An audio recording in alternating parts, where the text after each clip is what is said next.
بسم اللہ الرحمن الرحیم۔ حضرت ابو ذر رضی اللہ تعالیٰ عنہ بیان کرتے ہیں، نبی کریم صلی اللہ علیہ وسلم نے فرمایا، سب سے افضل عمل اللہ تعالیٰ کے لیے محبت کرنا ہے اور اللہ تعالیٰ کے لیے ہی دشمنی کرنا ہے۔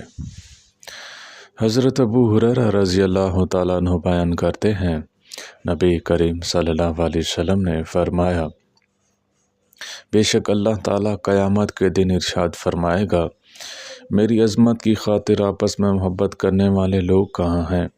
آج میں انہیں اپنے سائے میں رکھوں گا، جبکہ آج میرے سائے کے علاوہ کوئی سایہ نہیں ہے۔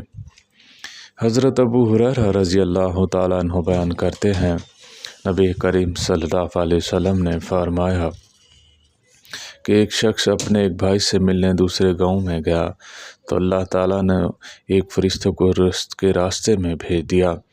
جب اس شخص کا ان کے پاس سے گزر ہوا تو فرشتے نے کہا، کہاں جانے کا ارادہ ہے؟ تو شخص نے، اس گاؤں میں میرا ایک بھائی ہے، میں اس سے ملنا چاہتا ہوں۔ فرشتے نے کہا، کیا اس نے تیرے کے اوپر کوئی احسان کیا ہے جس کا تو بدلہ دینا چاہتا ہے؟ اس شخص نے کہا، نہیں، بات صرف یہ ہے کہ میں اس سے اللہ کے لیے محبت کرتا ہوں۔ فرشتے نے کہا، میں تیری طرف اللہ کا پیغام لے کے آیا ہوں کہ اللہ تعالیٰ بھی تجھ سے محبت کرتا ہے جس طرح تو اپنے بھائی سے محبت کرتا ہے۔ اللہ تعالیٰ ہم سب کو آپس میں محبت کرنے کی توفیق عطا فرمائے۔